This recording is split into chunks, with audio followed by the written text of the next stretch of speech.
नमस्कार, प्रसन्न जोशी आपल्या सगळ्यांचं या महाचर्चेत स्वागत। आपली चर्चा सुरू आहे कौल महाराष्ट्राचा आणि कौल मुंबईचा, ज्याच्यातला कौल बऱ्यापैकी स्पष्ट झालेला आहे।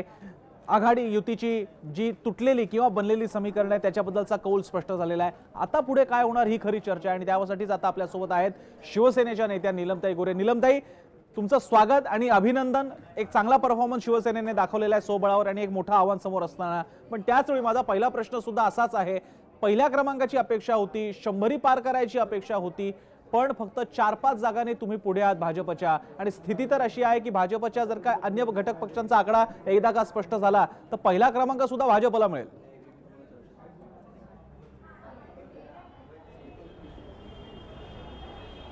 मला असं वाटतं की जर त्याला काही अर्थ नाहीये, त्यांचे जे मित्रपक्ष आहेत ते सगळे त्यांच्याच चिन्हावर लढलेले आहेत, त्याच्यामुळे त्याच्यापेक्षा अजून कोण वेगळे मित्रपक्ष असण्याचा प्रश्न उद्भवत नाहीये।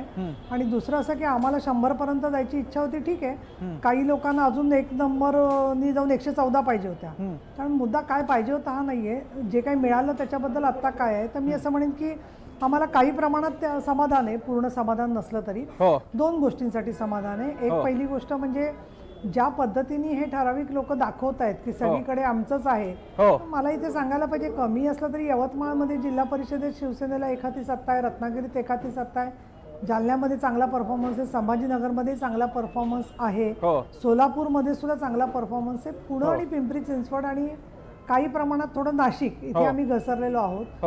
परंतु बाकी ठाण्याच्या मध्ये एखादी सत्ता आलेली आहे, त्यामुळे जे अपेक्षित होतं ते आलेली। आता 10-20 जागा इकडे तिकडे तर होऊ शकतात, त्याच्यामुळे त्यामध्ये काही फार मोठं असं वाटावं असं नाहीये। आता माननीय पक्षप्रमुख उद्धवजी ठाकरे योग्य त्यावेळेला योग्य तो निर्णय या संदर्भातला जो आहे तो घेतील आणि त्याच्या पुढची संपूर्ण वाटचाल होऊ शकेल। आणि प्रसन्न, तुम्ही एक अभ्यासक पण आहात आणि अशा वेळेला आतापर्यंतचे जे नॉर्म्स आहेत, मग ते विरोधी पक्ष नेत्यासाठी असेल किंवा मुख्यमंत्र्यांसाठी असेल, चिन्हावर लढलेले जे लोक असतात ती सिंगल लार्जेस्ट पार्टी असते आणि तेच नियम असतात, त्या नियमाप्रमाणेच घटना घडत असतात, त्याच्यात काही कोणी दुजाभाव किंवा मनाचे नियम लावू शकत नाही। नीलमताई, हा झाला एक तुमच्या पक्षीय भूमिकेचा भाग। प्रश्न असा आहे की असं काय चुकलं मुंबईमध्ये, असं काय कमी पडलं की भाजपने सुद्धा तुमच्या इतकीच उडी मारावी? आणि बरं, भाजपला जर की एवढी मतं, एवढ्या जागा 81 पर्यंत मिळत असतील तर उघड आहे की मराठी मतं सुद्धा भाजपला मिळाली, मग मराठी माणूस का दूर होतो शिवसेनेपासून?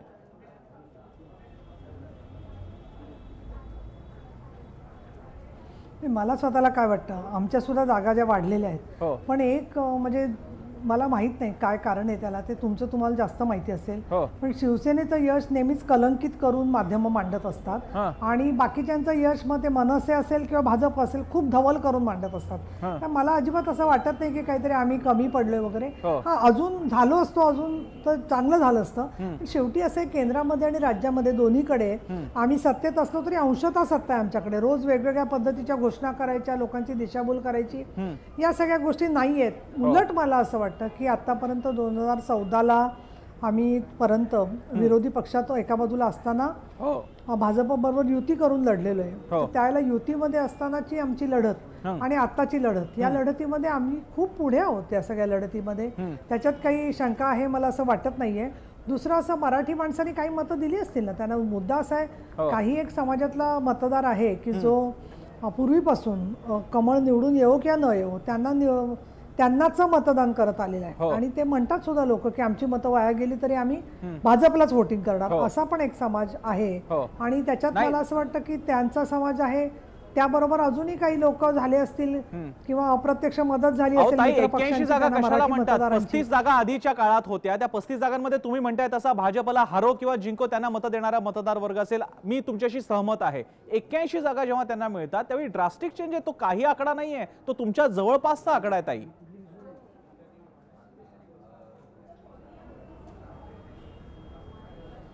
नाही, जवळपासचा आहे, आम्ही कुठे नाकारलाय, जवळपासचा आहेच त्याच्यामध्ये जे आहे ते, पण तुम्ही 81चा आकडा 84च्या पेक्षा मोठा नाही ना दाखवू शकत प्रसन्न, ही पण वस्तुस्थिती तरी मान्य करा, तेवढी 2 वाक्य माझी का तुमच्या मताने त्यांचं ते 81 जे आहे ते मोठं आहे।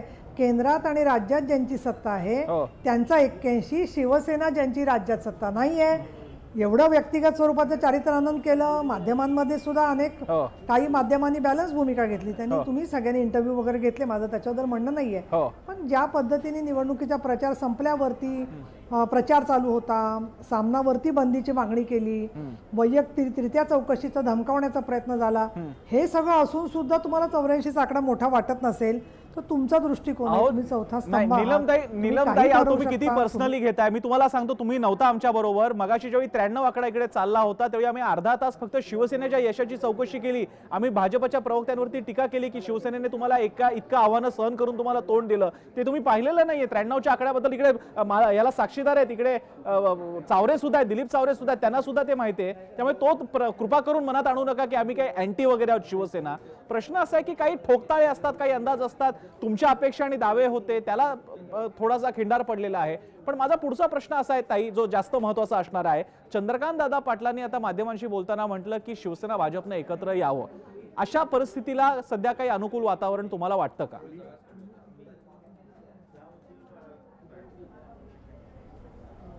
हे बा, तुम्हाला आमच्या पक्षाची चौकट माहिती आहे, त्यामुळे मी याच्या संदर्भामध्ये काही बोलणं उचित होणार नाहीये. आजचा दैनिक सामनाचा अग्रलेख तुम्ही वाचलेला आहे, संजय राऊतांचं स्टेटमेंट पाहिलेलं आहे. पण हे असून सुद्धा काल आता रावसाहेब दानवे जाऊन आलेले आहे मातोश्रीवरती. ते म्हणतात मुलाच्या लग्नाची मी फक्त पत्रिका द्यायला गेलो होतो. शेवटी असे अनेक गोष्टींच्या ज्या चर्चा होत असतात त्या दूरध्वनीवरून होतात, प्रत्यक्षात होतात. आणि शेवटी मुंबईच्या आणि महाराष्ट्राच्या हितासाठी काय योग्य आहे, शिवसैनिकांची भावना काय आहे, निवडून आलेल्या उमेदवारांची काय भावना आहे, याच्याबद्दल आमचे पक्षप्रमुख उद्धवजी ठाकरे निर्णय करून योग्य तो निर्णय योग्य त्याला घेतील. फक्त मला एक असं वाटतं, मी पर्सनली वगैरे घेत नाहीये प्रसन्न. माझ्याकडे जे काही मेसेज पाठवतायत मी बुद्धिवंत विचारवंत असणाऱ्या ग्रुप्समध्ये, त्याच्यामध्ये ते ओळीने, अर्थात तो त्यांच्या सोशल मीडियाच्या प्रचाराचा भाग असेल असंही मला वाटतं त्यामध्ये, की अमुक्या ठिकाणी नागपूरला आलं, पुण्यात आलं, तर बाकीच्या ठिकाणी जिथे सोलापूरला आलं, मग फक्त मुंबईमध्ये आम्ही मार्जिनली कमी आहोत. तर प्रश्न काय आहे त्याच्यामध्ये की तुम्ही कुठे आलात, पण तिथे शिवसेना ही तेवढीच आहे ना. बरं, इथे जसं 4 जागांनी भारतीय जनता पक्ष पाठी असेल किंवा 3 जागांनी, बाकीच्या ठिकाणी कुठे 5 संख्येने असेल. नागपूर आणि थोडं अमरावती अकोला सोडलं तर शिवसेनेचा रत्नागिरीमध्ये आम्ही एक हाती आलोय. तिथे काय बोलायचं आता मग? काय माहितीये का, डिमॉनिटायझेशन वगैरे हे जे म्हणतोय ना, याचा काही इफेक्ट झाला नाही वगैरे. मला असं वाटतं याच्यामध्ये की जे लोक अमुक एक प्रसिद्धी तंत्राने वापरतात ना, त्या तंत्राच्या प्रसिद्धीमुळे गुमराह करणं लोकांना हाच त्याचा हेतू असतो. पण त्याच्यामुळे आपण वास्तविकतेमधले जे काही मुद्दे आहेत त्याचा आपण विचार करत नाही. म्हणजे मी तुम्हाला पुढे काय म्हणेन की 2014ला विधानसभेच्या निवडणुकीमध्ये एक आमदार त्यांचा जास्त आला, आमचा एक कमी आला. आज सुद्धा बऱ्यापैकी तसाच थोडाफार रिझल्ट आलाय. पण आम्ही महानगरपालिकेच्या आज जागा तरी जास्त आहेत, आजच्या घडीला तर त्या आहेतच आहेत. आणि त्याच्यामुळे प्रश्न काय आहे की आमचा स्वतंत्र प्रवास हा ऑलरेडी सुरू झाला होता 2014च्या विधानसभा निवडणुकीत, आणि पुढच्या काळामध्ये सुद्धा तो स्वतंत्रच व्हावा प्रवास अशा पद्धतीने माननीय उद्धव साहेबांनी संकेत दिले होते. आता तो प्रवास एक संकेत दिल्यानंतर आजचे जे सगळे संपूर्ण चित्र दिसतंय ते चित्र बघितल्यावरती पण त्याचे काही अर्थ आहेत, काय अर्थ नाहीये त्याला असं मी म्हणणार नाही.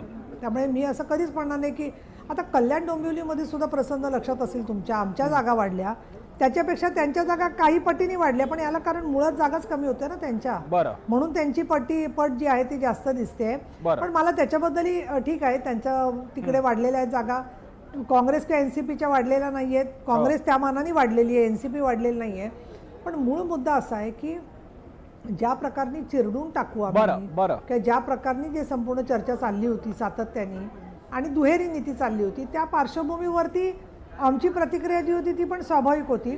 आणि काही जागा कमी येणं हे तर घडतच असतं. काही याच्या पलीकडे आणखी एक आम्ही बातमी मगाशी आम्ही चालवली, ती बातमी असं सांगते, विश्लेषणात्मक बातमी आहे की जवळपास 38 जागा अशा होत्या की शिवसेना 1000-1500 मतांनी हरली, आणि त्या सगळ्या ठिकाणी मनसेची सुद्धा मतं होती, मनसेने सुद्धा निवडणूक लढवली होती. हे सगळं पाहता मनसे बरोबर जर का युती केली असती तर जवळपास तुमचा आकडा 120च्या पुढे गेला असता शिवसेनेचा, म्हणजे शिवसेना मनसे युतीचा. आज असा आता खरं आहे, शेवटी झालं गेलेला काही बदलता येत नाही, पण काही प्रमाणात विचार व्हायला नको होता का ताई याच्याबद्दल?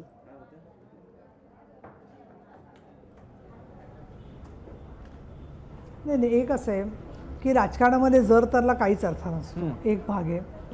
कारण जे काही होणार होतं किंवा नव्हतं त्याच्याही मागे काहीतरी कारणं होती का झालं नाही त्याला. एक दुसरं, युती जेव्हा होते ना, तर आम्हाला असं आत्तापर्यंत अनेक ठिकाणी अनुभव आलेला आहे. कल्याण डोंबिवली तुम्ही आधीच्या निवडणुकीत, म्हणजे आताच्या निवडणुकीत 2015च्या आधीची जी झाली 2010ची निवडणूक, त्यावेळेला तुमच्या लक्षामध्ये असेल की युती झाली तर ती युती झालेल्या ठिकाणचा व्होटर जो आहे ती जागा दुसऱ्याला गेली, आपल्या पक्षाला मिळाली नाही, पण अजूनच तिसऱ्याला मतदान करतो.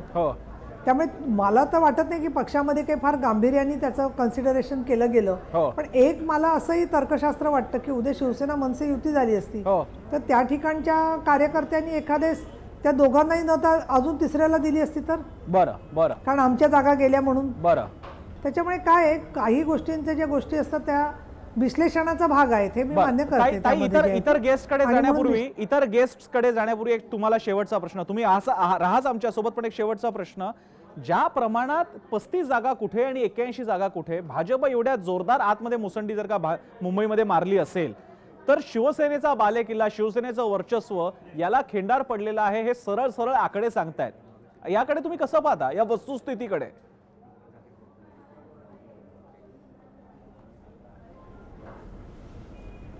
मला असं वाटतं की प्रत्येक मतदारसंघनिहाय काय झालेलं हे बघायला लागेल. पण केंद्रात आणि राज्यात त्यांची सत्ता असल्यामुळे काही प्रमाणात त्यांनी मतदारांना प्रभावित केलेलं असू शकतं, अशी पण शक्यता आहे. दुसरं, मोठ्या प्रमाणात त्यांनी काही आमचेही लोक घेतलेले आहेत, त्याचा पण काही भाग असू शकतो, परिणाम झालेला असू शकतो. आणि तिसरं, मला असं वाटतं की शेवटी इतर भाषिक मतदारांच्या पैकी काही मतदारांनी आम्हाला केलं, पण काँग्रेसच्या जागा वाढल्या, पण काही NCPच्या मनसेची जी आहेत मतदार तेही काही त्यांच्याकडे गेलेले असू शकतात, कारण त्यातले काही लोक त्यांनी घेतलेले आहेत. आणि त्याच्यामुळे मला असं वाटतं की एवढं त्यांनी सर्व शक्तीनिशी, मी उलट असं म्हणते की विषम लढाई होती ही, या अर्थाने की एका अर्थाने आज मराठी माणूस कुठे जास्तीत जास्त, सर्व कनिष्ठ स्तरावरच्या नोकऱ्यात मराठी माणूस, एक मुठभर ठराविक मराठी माणसं सोडली त्यातली अनेक लोक ही नमोभक्त सुद्धा आहेत अनेक वेगवेगळ्या कारणांच्यामुळे, ती सोडली तर एक गरीब फाटका मराठी सामान्य माणसाची एका बाजूला ताकद, त्याच्याबरोबर काही इतर भाषिक आहेत, काही मुस्लिमांनी पण दिली मतं. पण ओव्हरऑल आपण पर्सेंटेज म्हटलं तर 60-70% मराठी मतं की जी मध्यमवर्गीय पांढरपेशा सामान्य माणसं, आणि दुसऱ्या बाजूला काय धनशक्ती नाहीये का माध्यमांची शक्ती नव्हती त्यांच्याबरोबर, काय प्रकारची शक्ती होती. आता गुंडांच्या बद्दल तर बोलायचं म्हटलं तर मगाशी मी बोलले एका वाहिनीवर सांगत असताना, मी जेवढी पुण्यातल्या गुंडांच्यावर बोलले प्रसन्न, तर परवा मला रात्री 10:30 वाजता एक SMS आलेला आहे, ते मी मुंबई आणि पुणे पोलिसांकडे कळवलंय. त्याच्यात त्यांनी म्हटलेलं की आम्ही तुम्हाला गोळी घालून मारून टाकू. एवढ्या वर्षामध्ये मी काम करते, मला कधी अशा पद्धतीच्या एवढ्या अशा धमक्या टोकाच्या आलेल्या नव्हत्या. पण आता एखाद्या ठिकाणच्या असं बोललं तर एखादे गुंड डायरेक्टली असे SMS करू शकतात लोक जे आहेत ते. त्याच्यामुळे प्रश्न सगळा काय झालेला आहे की वातावरण सगळं जे आहे ते ज्या प्रकारे चाललंय, आणि तुम्ही हे म्हणजे सांगताय, पण मला तुम्ही एक सांगा की मी आता नाव घेऊन बोलते, म्हणजे मी बदनामी वगैरे असं नाही बोलत, पण मंगल प्रभात लोढांसारखा अतिधनाढ्य माणूस जेव्हा गिरगावमध्ये मिनल जुवाटकरच्या विरुद्ध रान उठवतो आणि सर्व माध्यम वापरतो, त्याच्यात मिनल जुवाटकर हरली, मी मान्य करते, शेवटी निवडणुकीतलाच हा निकाल आहे, पण ती हरली म्हणजे मराठी माणूस संपला. मग काय या लोकांना नाचायला द्यायचं होतं का छाताडावरती मुंबईकरांच्या? काय करायला होतं शिवसेनेने? मला याचं उत्तर पण पाहिजे. आणि म्हणून आम्ही जे लढलो, आम्ही ज्या जागा मिळवल्या त्या या विषम लढाईमध्ये मिळवल्या, त्याच्याबद्दल आम्हाला अभिमान आहे. त्यामुळे आम्ही दुसऱ्यांचं यश अंडर एस्टिमेट करणार नाही, पण आमचं जे यश आहे ते पण दुसरं करायचा प्रयत्न कोणी करू नये, एवढी आमची अपेक्षा आहे. बरं. नीलमताई, तुम्ही राहाच आमच्यासोबत. मी पुण्याला सुनील तांबे आणि सम्राट फडणवीस आपल्यासोबत आहेत, त्या दोघांकडे, दोन्ही मान्यवरांकडे जाणार आहे. त्यापूर्वी नीलमताईंनी जे विवेचन केलं, जे मत मांडलं, ते आपले विश्लेषक आणि मुंबईकर असणाऱ्या चावरेंना, दिलीप चावरेंना पटतंय का, आपण विचारूया. चावरेजी, कसं आहे की शिवसेनेचा जो मतांचा टक्का जो आहे हा मुंबईमध्ये सातत्याने कमी होतो. यावेळी अशी अपेक्षा होती सकाळचे एकूण कल बघता की शिवसेनेची कामगिरी पूर्वीपेक्षा सरस होईल म्हणून, पण ती झालेली नाही. आणि याचा गंभीरपणे आता विचार करायची वेळ आलेली आहे, कारण केवळ मराठीपणाचा मुद्दा जर वापरला तर तो मुंबईत चालणार नाही. याचं कारण असं आहे की मुंबईतली मराठी भाषिकांची लोकसंख्या आहे ही सातत्याने कमी होत आहे आणि इतर भाषिकांची लोकसंख्या मुंबईत वाढत आहे. अर्थात हे चुकीचं आहे असं माझं अजिबात म्हणणं नाही, परंतु केवळ हाच मुद्दा घेऊन चालणार नाही. दुसरा मुद्दा आहे भूमिपुत्रांचा. जो भूमिपुत्रांचा मुद्दा आहे आता प्रत्येक राज्याने उचलायला सुरुवात केलेली आहे, त्यामुळे तो देखील तर्कसंगत आहे असं म्हणता येईल. तथापि इतकं सगळं असूनही शिवसेनेचा जनाधार कमी का होत आहे याचा विचार शिवसेनेच्या नेतृत्वाला करायला लागेल.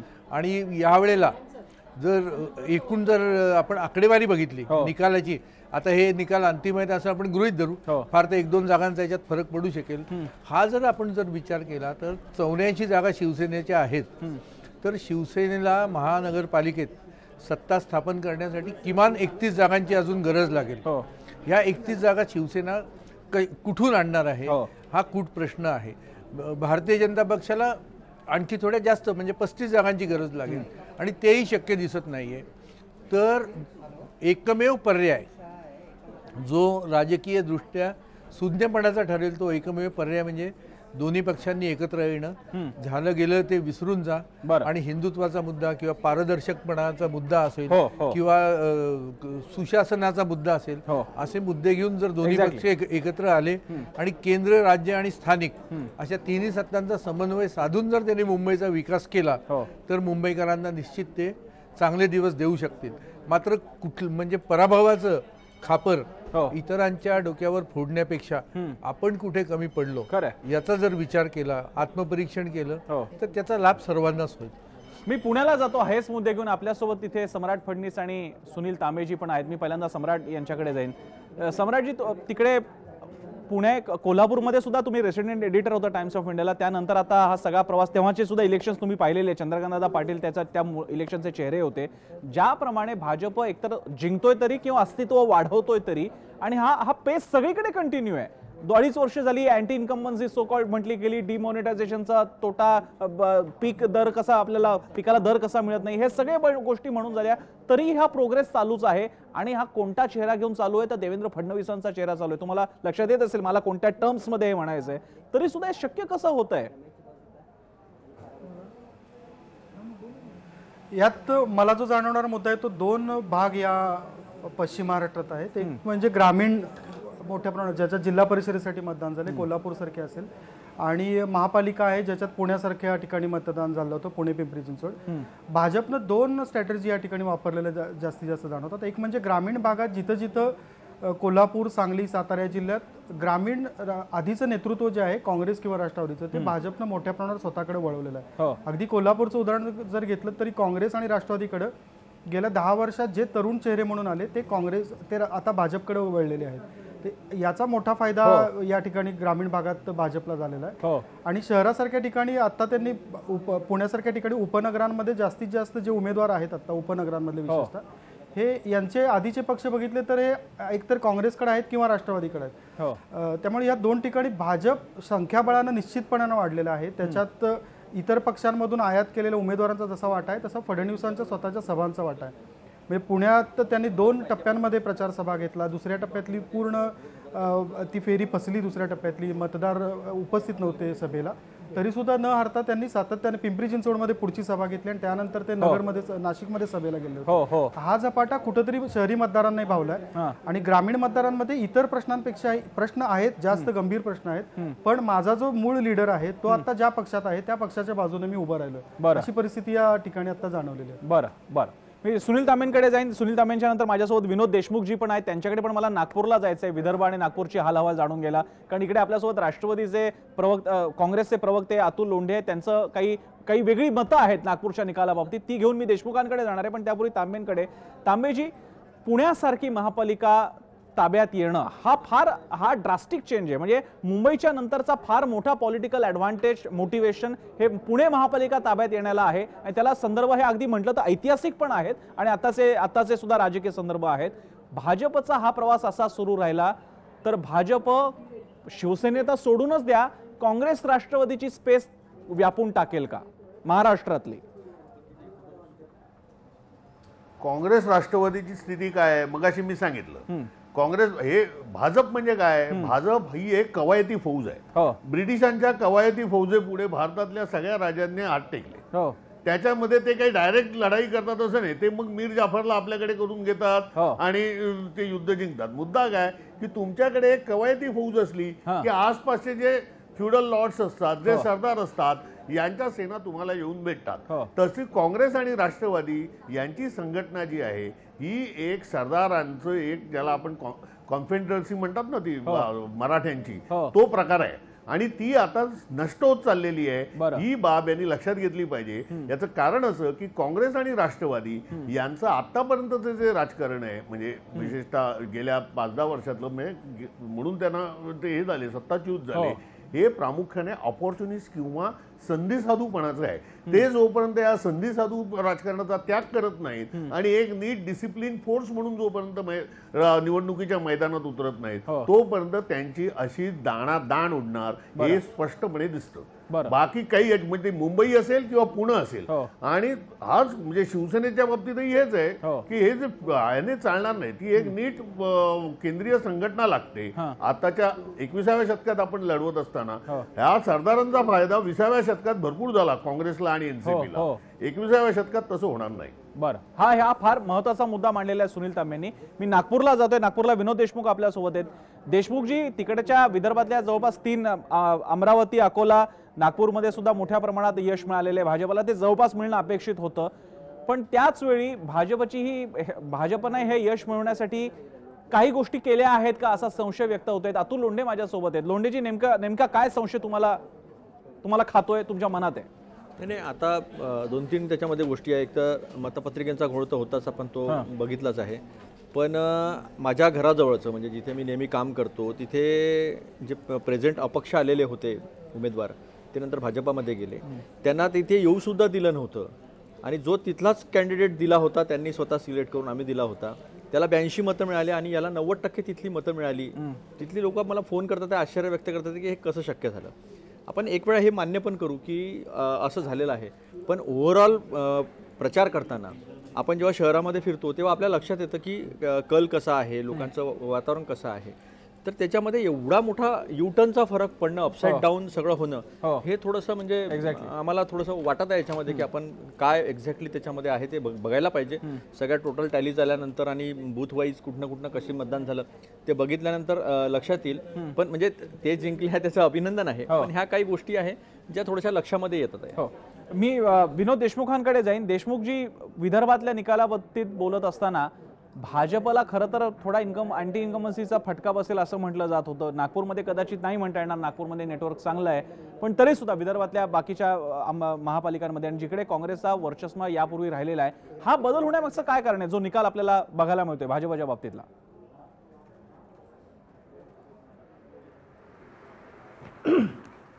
काँग्रेसचे जे प्रवक्ते आहेत अतुल लोंढे, ते माझे परममित्र आहे आणि त्यांच्याबद्दल मला सहानुभूती आहे. मी त्यांच्या दुःखात सहभागी सुद्धा आहे. खरं म्हणजे त्यांना हे भाजपचं जे प्रचंड यश आहे ते पचवणं कठीण चाललं आहे असं मला वाटतं आहे. मुख्य म्हणजे नागपूरबद्दल जर विचार केला तर माझं मत असं आहे आणि ते स्पष्ट मत आहे की काँग्रेसने या महानगरामध्ये देशमुख साहेब, एक मिनिट. देशमुख साहेब, ते भाजप जिंकलं याचं मी अभिनंदन केलं, पण काही महत्वाचे मुद्दे मी ठेवले ते मी एकटा म्हणत नाही आहे, तिथले लोक सुद्धा म्हणत आहे. मी ती फक्त माहिती पोहोचवलेली आहे. भाजपाच्या जिंकण्यामध्ये मला काही त्रास होण्याचं कारण नाही आहे. निवडणुका येतात, जय पराजय होत असतो, त्याच्यामुळे आम्ही आमचा पराजय स्वीकारला नाही असं नाही आहे. मी पुन्हा एकदा सांगतो, पराजय स्वीकारलेला आहे आम्ही. लोकांनी दिलेल्या कौलाचा आम्ही आदर करतो. काही कामामध्ये कमी राहिलं असेल तर आम्ही पुन्हा काम करू, पुन्हा संघटना उभी करू, त्याच्यामध्ये काही दुमत असण्याचं कारण नाही आहे. पण हे सगळं असताना जर काही मुद्दे समोर येत असतील तर ती आम्ही मांडू नये, असा विरोधी पक्ष म्हणून आमचा असलेला अधिकार तरी कोणी काढून घेऊ नये एवढी विनंती आहे.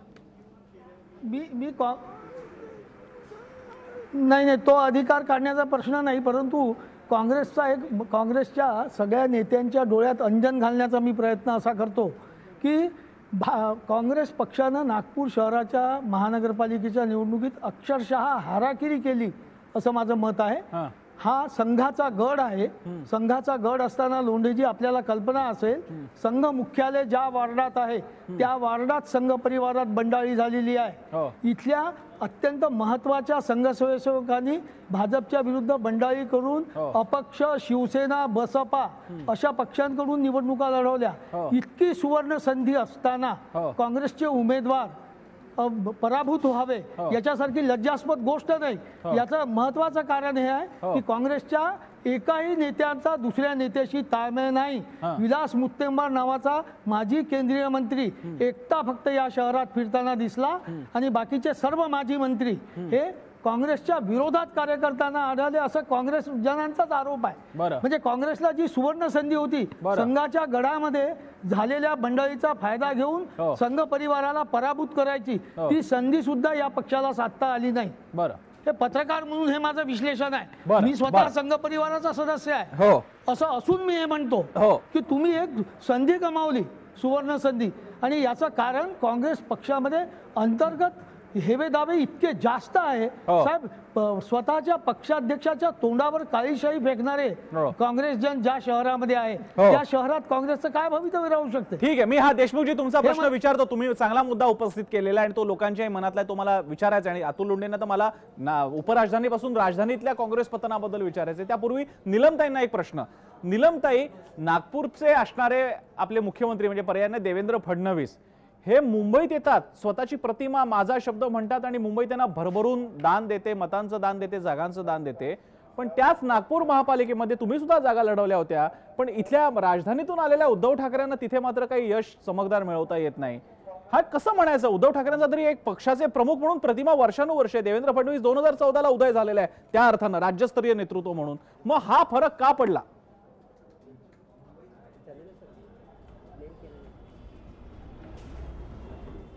मुळामध्ये आज मुख्यमंत्री आहेत ते म्हटल्यावरती सगळी शासकीय यंत्रणा त्यांच्याकडे आहे, MMRDA त्यांच्याकडे आहे. आणि विदर्भामध्ये आम्ही नागपूरमध्ये याच्यापूर्वी आमची सुद्धा ताकद 14पर्यंतचीच होती. आणि देवेंद्रजींनी काय मुख्यमंत्री नसताना भाजपमध्ये सरकारमध्ये नसताना काही यश मिळवलेलं नाही आहे ना. हे जे आहे ते दोन संपूर्ण वेगवेगळ्याच गोष्टी आहेत. मला तर आश्चर्य वाटतंय तुम्ही विषम गोष्टींची परीक्षाच कशी करताय. आणि नागपूरच्या संदर्भात म्हणायचं झालं तर अनेक वेळेला पूर्वी युतीमध्ये विदर्भातल्या तुम्हाला आठवत असेल पण तुम्हाला आठवत नाही अलीकडे असं मला वाटायला लागले. आणि ते म्हणजे एकेका मतदारसंघामध्ये खूप वाद करायचा आणि शेवटी तो मतदारसंघावरून युती तोडायची, मग शेवटी तो मतदारसंघ देऊन टाकायचा.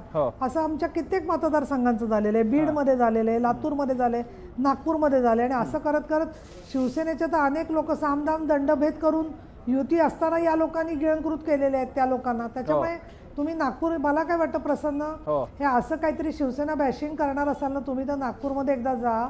तिथे प्रकाश जाधव, कृपाल तुमाने, आमचे जे आहेत कार्यकर्ते, तो बंडू तळवेकर आहे, अलका दलाले, तुम्ही त्यांच्याशी बोललात तर तुम्हाला कळेल. निलमताई सांगू का, ही चर्चा सगळी बाजूला ठेवा. मला त्या निलमताई आठवत आहेत की ज्यावेळी अशा सगळ्या चर्चांच्या वेळी ज्यांच्याशी हसत खेळत संवाद साधता येतो. तुम्हाला दरवेळी असं का वाटतं की आम्ही सुपारी घेतली आहे शिवसेनेची? तुम्हाला असं का वाटतं की मी बॅशिंग करतोय? मी साधे तार्किक प्रश्न विचारतोय. इकडचा एक माणूस तिकडे प्रभाव का नाही टाकू शकत आणि नागपूरचा एक माणूस 2 वर्षापूर्वी ज्याचा उदय झालाय तो मुंबईमध्ये स्वतःची प्रतिमा विकून मत मिळवू शकतो? तुम्ही दरवेळी त्याचं उत्तर देतात की रिसोर्सेस कुणाकडे. मी तुमच्या त्याही प्रश्नाचं आता उत्तर घेतो. मी जातो आपल्यासोबत विश्लेषक आहेत सौरभ. हा मुद्दा जो शिवसेनेचा डिफेन्स, आमच्याकडे रिसोर्सेस नव्हते, ते राज्य सरकारवाले, त्यांचा केंद्र सरकार, आणि त्यांनी त्यांच्या रिसोर्सेस सकट काम केलं, हा कितपत स्टँड करू शकतो लॉजिक? रिसोर्सेस 2012ला पण नव्हते, 7ला पण नव्हते, 2ला पण नव्हते, 84 पासून रिसोर्सेस होते असे कधी? पण त्यावेळेला छानपैकी शिवसेनेला मतं देता आली ना, मतं खेचता आली की नाही? माझं या सगळ्यावर काय मत आहे माहिती प्रसन्नजी? एकदा ना पॉप्युलेशनचा स्टडी होऊन जाऊ दे, एक जातीनिहाय होऊ दे आपण म्हणतो, किंवा धर्मनिहाय, आपण एक भाषानिहाय करूया. मराठी माणसाची किमान मुंबईतल्या आता आर्थिक अवस्था काय आहे मी तुम्हाला सांगतो. तुम्ही उपनगरात येऊन बघा, 50 लाख, 60 लाख, 70 लाख, 1 कोटीचं कर्ज घेऊन मराठी माणूस नव्या घरांमध्ये कॉम्प्लेक्सेसमध्ये राहायला गेलाय. आपण निलमताई तर म्हणताय की तो चाकरमानी, पांढरपेशी आणि पोटावरती हातावरती पोट असणार आहे असेल, पण तो 1 कोटीचा जेव्हा वेळेला कर्ज घेतो ना तेव्हा 1 लाखाचा त्याचा हप्ता असतो. अशी किती माणसं असणार आहेत? मी येऊन दाखवतो तुम्हाला. अशी मोठ्या संख्येने माणसं आहेत. त्या लोकांना महिना काही हजार इन्कम वाढलं तर ते हवंय. त्यांना चांगलं इन्फ्रास्ट्रक्चर हवंय, त्यांना त्यांच्या मुलांना चांगल्या शाळेत शिकवायला हवंय. ते जर का उद्या एखादा नरेंद्र मोदींसारखी व्यक्ती पंतप्रधान झाली तर सेन्सेक्स वर गेला की तो त्यांना हवाय. त्यांच्या गुंतवणुकीवर चांगला परतावा हवाय. आज कितीतरी मराठी माणसं अशी आहेत की जी टीव्हीला चिकटून बसतात, सेन्सेक्स वर खाली जायला त्यांची धडधड वाढते, जे पूर्वी मराठी माणूस 15-20 वर्षापूर्वी करत नव्हता. आज ती गुंतवणूक वाढलेली आहे. हा बदलता मराठी माणूस आहे ना, हा जर का आपण लक्षात घेतला तर तो फार बरं पडेल. ते तो कुठेतरी भाजपने लक्षात घेतलाय. बरं, त्याच्या गुजराती माणसाने कुठेतरी जोडलाय, हा लक्षात घ्या. मराठी माणूस गरीब आहे. एक गंमत सांगतो काय ती, आजची मराठी मुलं जी आहेत, जी 1 कोटीचं कर्ज डोक्यावर घेऊ शकतात, त्यांना ना पु ल देशपांडेंचा उपास किंवा बटाट्याची चाळ वाचवणार नाही. कारण 2 खोल्यांमधला माझा संसार, त्यात मी कसं आयुष्य काढलं त्याच्यावरचे जोक तर नाही, कारण त्यांना ते बदलायचं. हे मेटाफर तुम्ही शिवसेनेच्या बाबतीत कसं योजतायत, त्याचं कॉम्बिनेशन काय नेमकं? ह्याचं कारण असं आहे की ती जी पिढी होती की जी पु ल देशपांडेंचं बटाट्याची चाळ किंवा उपास एन्जॉय करायची, जी शिवसेनेला मत पण द्यायची, ती पिढी ज्या वयाची, त्या वयाचे शिवसेनेचे मतदार आहेत. निलमताई पण आहेत. चालेल, हरकत नाही, उलट मी तर म्हणतो छानच आहे ते. पण त्यांची पुढची पिढी जी आहे, ती त्यांची पुढची पिढी आज खरंच त्या अस्मितेच्या मुद्द्यांवरती मत देऊ शकेल का? एक्झॅक्टली. त्यांना आज जर का चांगलं भवितव्य हवंय, जर का त्यांना उद्या म्हणाले देवेंद्र फडणवीस 2020-21 पर्यंत मी तुम्हाला मेट्रो आणून देतो, फडणवीस नको, आपण पृथ्वीराज चव्हाणांची गोष्ट घेऊया, ते जर का बोले 2020-22 पर्यंत मी तुम्हाला मेट्रो आणून देतो, अख्खी मुंबई कनेक्टिव्हिटी लोकलने जावत नाही लागणार, MMRD आमच्या ताब्यात, महापालिका आमच्या ताब्यात, मला सांगा हा मुद्दा होऊ शकत नाही का प्रचाराचा? एक्झॅक्टली, जो त्यांनी केला, भाजपने केला ना तो मुद्दा. आणि हेही सांगतो तुम्हाला की ह्या सगळ्यामध्ये ना, निलमताई मी तुमचा चाहता आहे म्हणून मी तुम्हाला सांगतो, सकाळपासून जेव्हा शिवसेना इथे आघाडीवर होती ना, या ठिकाणी शिवसेनेचं भयंकर मोठ्या प्रमाणावर कौतुक झालेलं आहे. शिवसेनेची संघटनात्मक आपण सगळ्यांनी केलं कौतुक. उद्धव ठाकरेंचं नेतृत्व, प्रगल्भ नेतृत्व, शिवसैनिक, त्याची सहसर भरपूर कौतुक झालं की कुमार केतकर सरांनी पण केवढ्या मोठ्या प्रमाणात कौतुक केलंय. एक्झॅक्टली. पण आता झालंय असं की ते 93 चे 81 वर आल्यानंतर 84 वर आल्यानंतर थोडासा तरी कुठे ना होईना चर्चेचा रोग बदलला, इतकंच मला सांगायचं आहे.